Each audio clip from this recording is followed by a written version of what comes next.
Today I have a very special guest in the studio with me. It is Kunal Shah, founder of CRED, and of course he had started FreeCharge as well, which he had sold to Snapdeal. Kunal, we wrote on social media, we put it out there that we're going to have you in our studio. So a lot of the viewers have actually sent queries. So you can call it the Masterclass with Kunal Shah. Free advice from Kunal Shah, courtesy StartUp Central. So here we're going to play the first query that's coming in. Okay, great. Hi, this is Tejas. I'm the founder of FunSwitch Technologies. My question is, I'm a solo founder. So how do I divide my time between working on my startup versus going for speaking to investors for fundraising? So as a solo founder, I find it difficult to manage both. So any suggestions on how I can manage both of them better? Only advice I can think about giving over here is that having an extremely competent second layer of team that can manage day to day for you. I think a lot of founders have this massive guilt for not working as hard as other people in the team. So they just think of giving hours in the office. What I would say is that you just need to delegate a lot more. Give trust to your team members to fail and let them fail, because only through their failures they will improve and do a better job, and have a lot of people who don't repeat old mistakes. I think the only advice I would say, delegate a lot more, have people who are learning from their mistakes, and try to find less active hours per day to be in the office running day to day. How come you never wanted a co-founder? It's not about not wanting to it. I think it's just the circumstances. When you're trying to do a startup, when you're doing original ideas, right, it's very hard to kind of have this setup, because you're trying to create something. Something like CRED does not exist anywhere else in the world.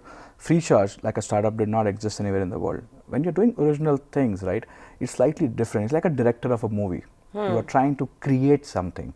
You will not see co-directors in movies because they are original, right? But there are a lot of original startups out there which have more than one founder. Yes, but sometimes it's not the reason they started by not doing original stuff, and then they realize that they need to do original stuff to survive in this country. Correct. Every single startup, like if you see Oyo, Byju's, Dream11, they are original ideas suitable for our country, right? But it's not something that they naturally start with a lot of times, right? And it's funny story, like Byju's is largely run by him, and Dream11 is run by Harsh, and they are sort of solo founders kind of running their show. Yeah, correct.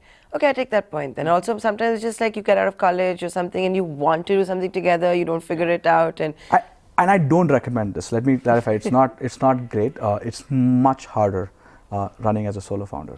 Yeah, it just looks appealing from the outside maybe, but it's not. Like you keep telling me that. Next question. Hi, I work in a poker startup. Do you think there are any business lessons that I can learn from poker? You play poker? I pretend to. I think one of the things I've learned about with poker is that it teaches you three things when you participate in playing poker with people who are good at it. First, it teaches you how to assess people. When you see them on a poker table, you will see them in their true element. And I have learned that it's the greatest way to kind of interview senior people and kind of play poker with them. For job interviews? Yeah. You do that while playing poker? Yeah, why not? Okay. Because what happens is that you see the true characteristics in a game. It can be poker, it can be cricket, but poker is an interesting one because you can see a fear, greed, all these extreme emotions coming together. So I would say it's a great platform to learning about people. Show me your poker face. I have this one face. But second thing I would say that you should think about is it allows you to say, how do you change strategy with changing circumstances? Poker is not one card format. Every card that opens up, the circumstances change. And it gives you a perspective on how to change your strategy constantly with new scenarios, right? I think that's the second lesson. The third lesson I would say is that just courage. A lot of times things will not be obvious, and that's the time you will be tested if you go all in. Okay. Right? And it takes a lot of courage. Practicing that on the poker table makes it easy in life to go all in sometimes. So poker is the new golf? Maybe. It's actually quite popular in the startup audience, and it's not for the sake of money. Nobody pays with money. It's just the seriousness, and you build very good bonds with that particular gameplay. So it's always good. So you backing any poker startups? I am not, because I have been involved in just kind of socializing that as a skill Okay. versus trying to make this into a startup. I don't understand about the business about poker. Okay. I just feel it's a great skill to have. And to interview people. That's pretty interesting, actually. Next question. Hi, I'm Ram, CEO and co-founder of a company called Hello Civi. My question to you is, how do you go about getting feedback in a consumer market? Because the market is a little larger. So how to consolidate the feedback? How did you go about it in FreeCharge or in CRED? Would be a great insight for us. Thank you. Perfect. I think it's a great question. Consumer startups are hard, and you cannot operate with assumptions. You need to validate those assumptions constantly before you launch. What I've seen many engineers do is that they are not in the mood to go and talk to 500 people. They love to code. They start building something and then hope that people will come. But please understand, consumer motivations are like rivers. They exist. You cannot just build a dam somewhere and hope that river will come there. No. You have to find where rivers are. Yeah. And only through consumer surveys, researches. So what we did at CRED and also at FreeCharge was that every time we built an hypothesis, a screen or a prototype, we used to have interns go to malls and do surveys. So we must have done thousands of surveys, constantly say, hey, here's what we're building, what do you think about it? Only when we get massively positive response, we launch it. This practice is still continued every day. Okay. Every feature goes through a rigorous method of testing with consumers. Hundreds of customers are interviewed. We feel confident when they say that, hey, and then we show the product to them. This is what it's going to look like. Do you understand it? Does it work for you? And only when we see a majority of people saying that, of course, this is great, please build this, we build it. And only when you are constantly paying attention and listening to the feedback carefully, you can make it better. Correct. And honestly, it does not get better. I know Airbnb constantly focuses, even today, the founders spend probably a day a week just talking to customers. Oh, that's great. Next question. Hi Kunal, I'm Sudhir, a founder of Sensify Solutions. My question to you is, you've chosen in a low trust economy, the 1%ers to focus on and to build a trust community, where the 1%ers takes a lot of time and incentive to build a trust. I'm curious to know what's your game for scaling, and how do you propose to, what's your final goal in this game? Is it classifieds alone or what more? It's a great question. Trust is a very hard thing to build. It's never easy to kind of just say, hey, I'm going to create a startup and automatically people will start trusting it. What needs to happen is that when we are focusing on a small set of customers who are likely to be more discerning in nature, you have to do great work almost every day. Yeah. Our plan of scaling is very simple. If we have a loyal base of customers who believe in us, refer us and say positive things about us, I think getting the next 10 million customers is not difficult. It's not easy. It's not a mass startup that can just announce and you have 100 million people showing up. This is a much harder battle. But we believe that if we can make the community benefit from each other. Just to give you a sense about mistrust society you talked about, in the US, if you want to rent an apartment, you need to have a good credit score and a good credit report. You have to submit that to the landlord. The benefit of that is that there are no deposit to be paid. On an average, an Indian deposit pays 6 months to 8 months of deposit. And look at the inefficiency. We start a creates. relationship with mistrust. Exactly. So I think if we can create a community where everybody knows that these are high trust individuals, imagine removing friction.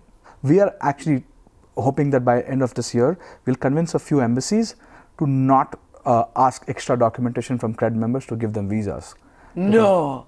We are Which trying. embassies? At the right time, at the right time, at the right time. Next question. Hi Kunal, this is Meenal from Thai. According to you, what are the top 3 things which can make an entrepreneur successful? I wish there were only 3. I think ability to be lucky all the time. And it sounds cliched, but You believe in luck? Every single success story is filled with luck. A lot of people just take all the credit for it, but luck and timing plays a huge role. But people who are able to get lucky often have a skill of getting lucky. I think a lot of people don't understand that being a serial entrepreneur, or let's say a movie director who is able to release 7 movies successfully, they are not just lucky, they just know how to get lucky. That's the first thing I would say. Second thing is just tenacity. it's never going to be easy. No.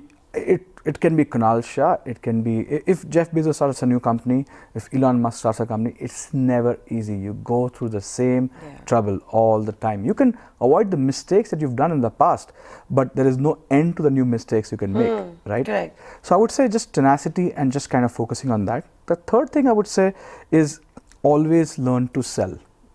You're always selling as a founder. You're selling to a potential team member to join you. You're selling to an investor. You're selling to a customer to buy your product or engage with your product. And if you do not learn how to sell, it will always be an extremely hard journey for you. So you're always selling. You never, like you said, you never switch off. Always selling. Always So when you selling. socialize, you're still selling? We're always You go to a selling. party, you're selling? Yeah, I'm here selling. That's true. But I invited you here to talk, not to sell. Next question. Hey Kunal, this is Naren, co-founder of I Am Here. What would be your piece of advice for somebody who's trying to build a social network for the neighborhood? Thank you. It's an extremely hard problem. Most people don't realize, but WhatsApp groups are the social networks that are already controlling local, hyper-local things. I believe we have no real social media opportunities left, because all these tools have figured out. I think we have peaked out on that.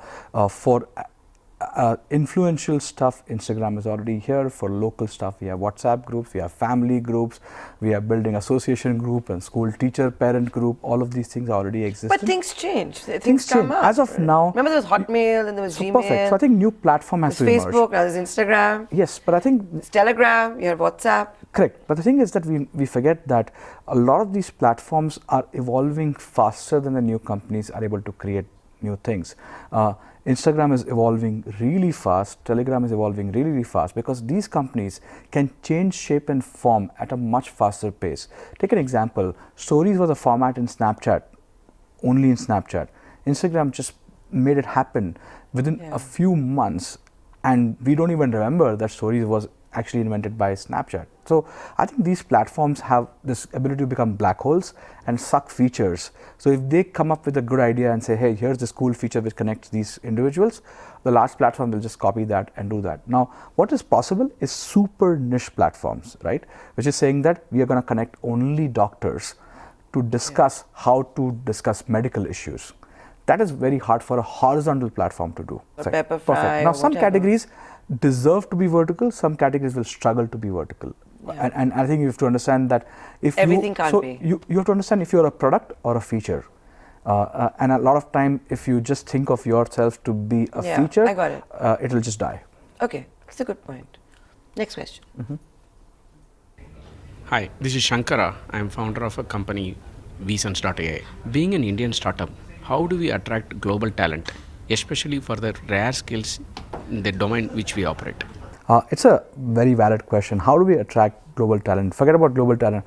How do we attract the India talent that is working globally to come and work for us? Reverse brain drain. Yeah, and first thing first is that all the companies are trying to attract global businesses to kind of work with us, and SaaS companies have done this really, really well, is that they build local teams which do solutioning and product.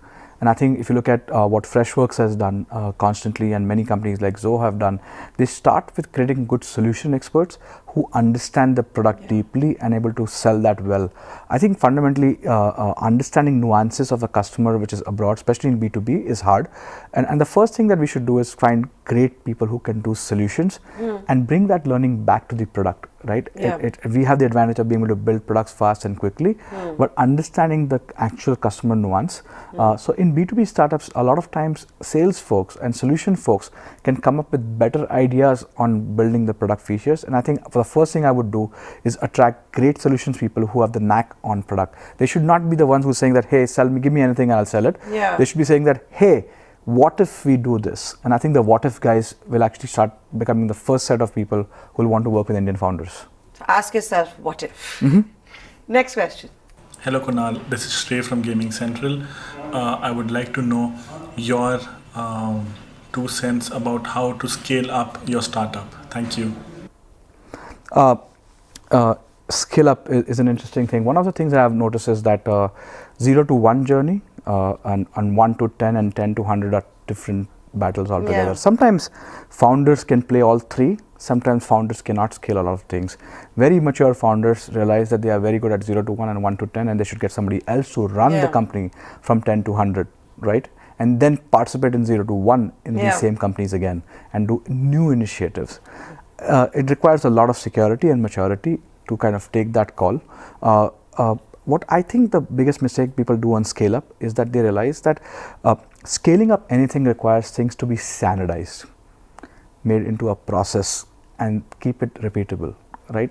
Founders who start 0 to 1 think everything is a new thing and they have to kind of learn and create these things, and they do not implement these processes, right? And I think therefore they always feel chaotic.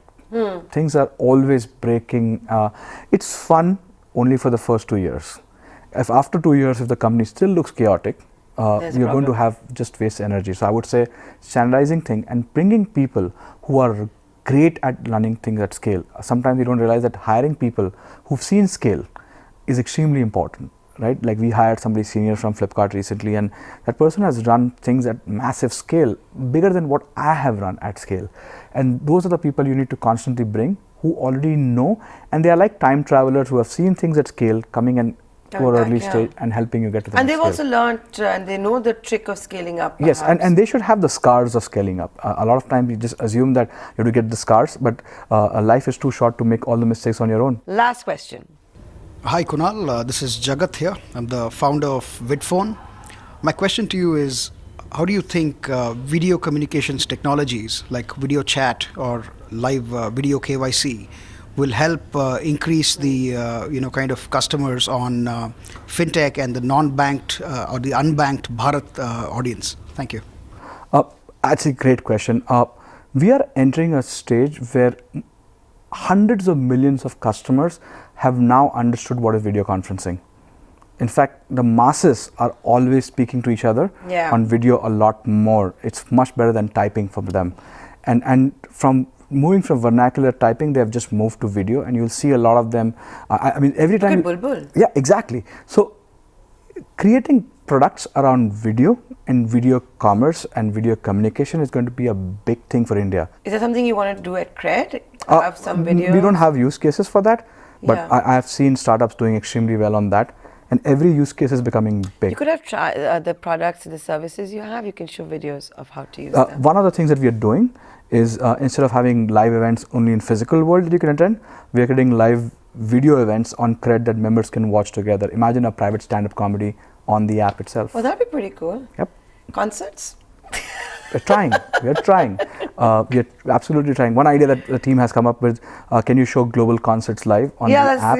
And we cannot travel to that and just make them see the world. So we will hopefully do that soon. So with that, here's wishing you all the very best with the embassies and the concerts. Thank you so much. Thanks, and keep using CRED.